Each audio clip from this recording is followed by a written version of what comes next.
Welcome friends to my channel. Friends, banking awareness का जैसे कि आपको पता है कि हम लोग सीरीज कर रहे हैं, तो आज डे सेकंड है। इसमें हम कुछ टॉपिक्स देखेंगे जो कि आपके एग्जाम के लिए, मेंस एग्जाम के लिए बहुत इंपॉर्टेंट रहता है। तो आइए देखते हैं, कुछ टॉपिक के बारे में हम लोग डिस्कस कर लेते हैं। पहले पेन ले लेता हूं मैं। आपको अक्सर आपने एग्जाम दिया होगा तो उसमें पूछा जाता है कॉल मनी। तो ये डायरेक्ट नहीं पूछा जाता है, आपको ये डेफिनेशन दे दी जाती है क्वेश्चन में कि मनी लेंट और बोरोड फॉर वन डे। तो एक दिन के लिए मनी को बोरो किया जाता है तो उसको क्या कहते हैं? तो उसको हम लोग कॉल मनी कहते हैं। कॉल मनी मीन्स कि मनी लेंट और बोरोड फॉर वन डे। फिर इसी से एक और आ जाता है नोटिस मनी। क्या होता है? तो नोटिस मनी भी सेम ही है, बट इसमें जो आपका पीरियड होगा वन डे से बढ़ के 2 से लेके 14 दिन, मीन्स 2 days to 14 days के बीच में अगर मनी को बोरो किया जाता है तो उसको हम लोग नोटिस मनी कहते हैं। तो ये आपका नोटिस मनी हो गया। फिर एक और आ जाता है आपका डेफिनेशन ही पूछा जाता है, डेफिनेशन लिख दिया जाएगा और आपको ऐसा ऑप्शन मिल जाएगा call money, notice money, term money. तो टर्म मनी क्या होता है कि मनी लेंट और borrowed for 15 days to 1 years। तो 15 दिन से लेके 1 साल के बीच में, इसके बीच में अगर मनी को बोरोड किया जाता है तो उसको हम लोग टर्म मनी कहते हैं। तो ये तीन चीज आपका हो क्लियर हो जाना चाहिए, call money, notice money and term money. अब आइए, आपने देखा होगा आपके एग्जाम में ये भी पूछा जाता है कि कमर्शियल पेपर से रिलेटेड पूछा जाता है। तो कमर्शियल पेपर होता क्या है? तो आपको पता होना चाहिए कि commercial paper is a unsecured money market instrument issued in the form of promissory note. ये एक प्रोमिसरी नोट का फॉर्म है और ये अनसिक्योर्ड मनी मार्केट इंस्ट्रूमेंट है। इसको बिल ऑफ एक्सचेंज भी हम लोग कह सकते हैं। और ये इंट्रोड्यूस कब हुआ था, ये आपसे पूछा जाता है एग्जाम में ये क्वेश्चन। तो ये इंट्रोड्यूस हुआ था इंडिया में 1990 में। तो ये पॉइंट आपका क्लियर होना चाहिए कि कमर्शियल पेपर आपका इंडिया में इंट्रोड्यूस हुआ था 1990 में। अब देखिए दूसरा पॉइंट इसके बेसिस पे, इसका minimum period and maximum period maturity का क्या होता है कमर्शियल पेपर का। तो इस पॉइंट में यही बताया कि सीपी मीन्स कमर्शियल पेपर, इसका शॉर्ट फॉर्म है। तो CP can be issued for maturities between a minimum of 15 days. तो इसका मिनिमम 15 डेज होना चाहिए and maximum up to 1 year from the date of issue. तो डेट ऑफ इशू से 1 साल तक मैक्सिमम होना चाहिए और मिनिमम 15 दिन होना चाहिए कमर्शियल पेपर का। और फिर इसका जो डिनोमिनेशन फॉर्म होता है कमर्शियल पेपर का, वो कैसे होता है? तो 5 लाख या फिर इसके मल्टीपल के ही ऊपर, या 5 लाख या फिर 5 लाख से मल्टीपल, जैसे कि 10 लाख हो गया, 15, 25। तो इसके मल्टीपल के फॉर्म में हम लोग कमर्शियल पेपर का डिनोशन रखते हैं। तो अब आइए दूसरा पार्ट देखते हैं। इसके ऊपर भी आपको क्वेश्चन पूछे जाते हैं जो कि क्लासिफिकेशन ऑफ एमएसएमईज होते हैं।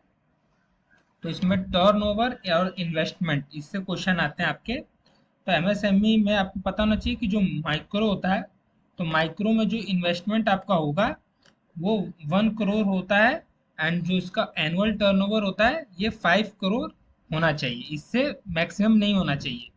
तो ये आपका माइक्रो में आ जाएगा।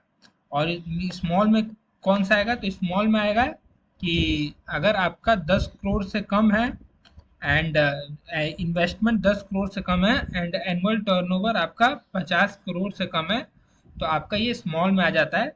एंड जो मीडियम होता है, मीडियम में आपकी इन्वेस्टमेंट 50 करोड़ से कम होना चाहिए एंड जो एनुअल टर्नओवर होता है आपका वो 25 करोड़ होना चाहिए। तो ये कुछ पॉइंट्स है, ये आपको पता होना चाहिए, एग्जाम में डायरेक्ट आते हैं क्वेश्चन इससे।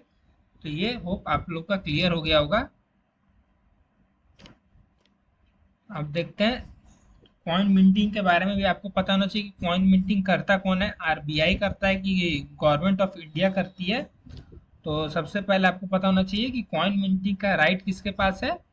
तो ये देखिए पॉइंट में क्या लिखा है, the union government has the right to mint the coin and 1 rupee note.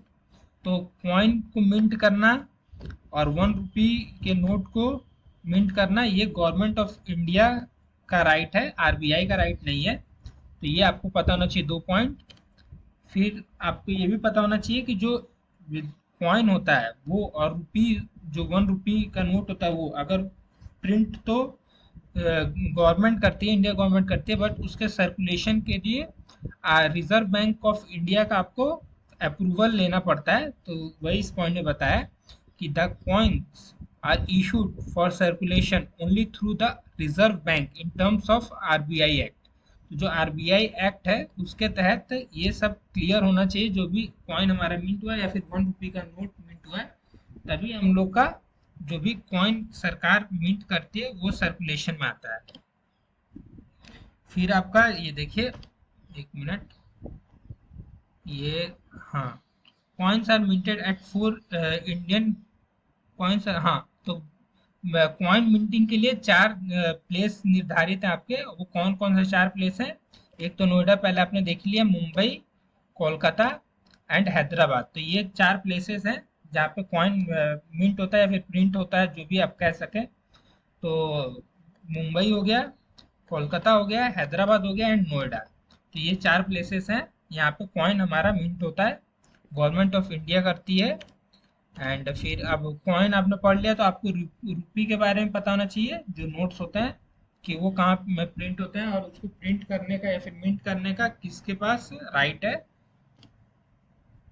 तो ओरिजिनली तो हमारे पास टोटल 4 प्रिंटिंग प्रेस है नोट्स के, बट उसमें से 2 गवर्नमेंट ऑफ इंडिया के अंडर में आते हैं और 2 रिजर्व बैंक ऑफ इंडिया के अंडर में आते हैं। तो जो गवर्नमेंट ऑफ इंडिया के अंडर में आते हैं ये आपको पता होना चाहिए। तो ये उस पॉइंट में यही है कि द गवर्नमेंट ऑफ इंडिया के अंडर में कौन कौन सा आता है प्रिंटिंग प्रेस।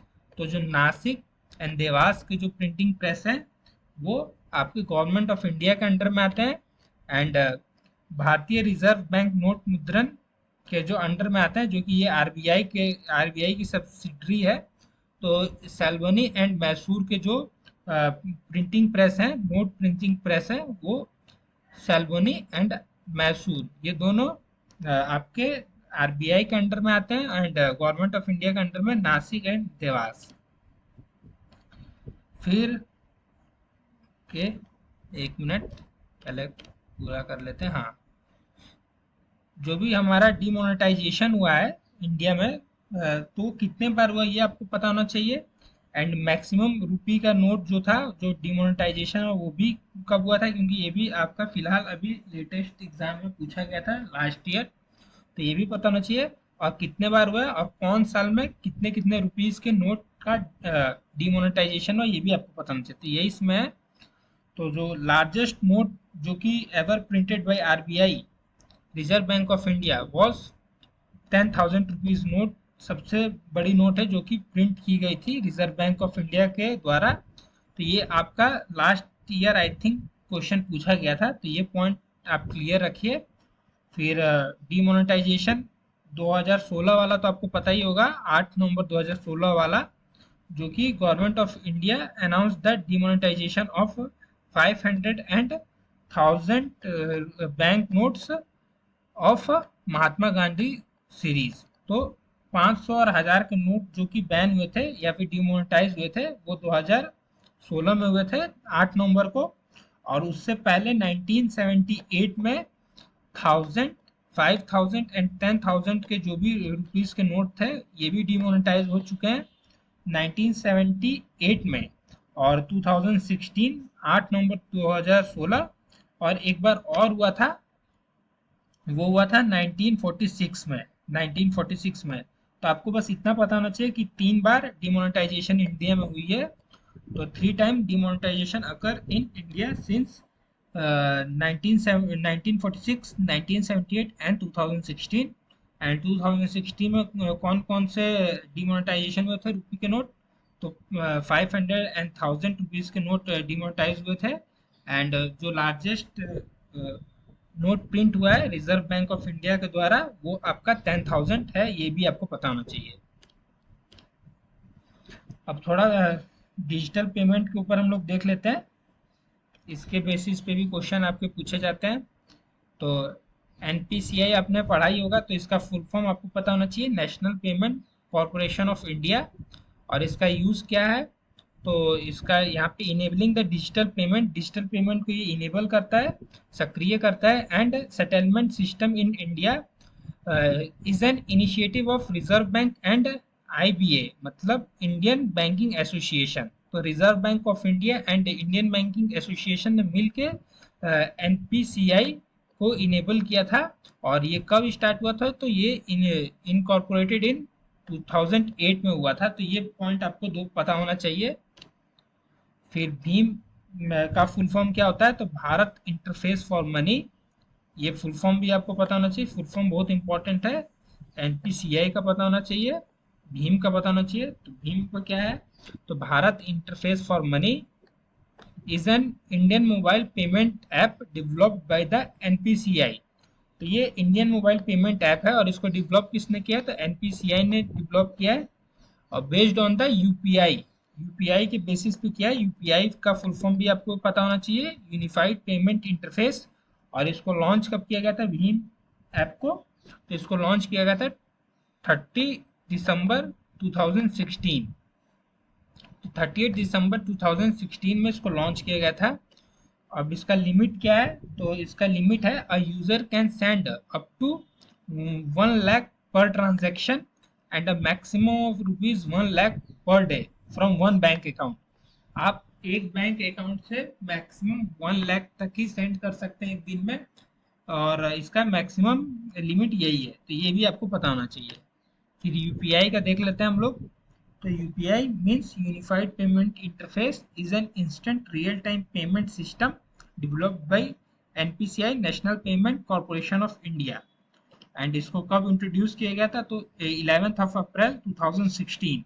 तो ये इंपॉर्टेंट है डेट। इसका डेट है 30 दिसंबर 2016 और इसका 11 अप्रैल 2016।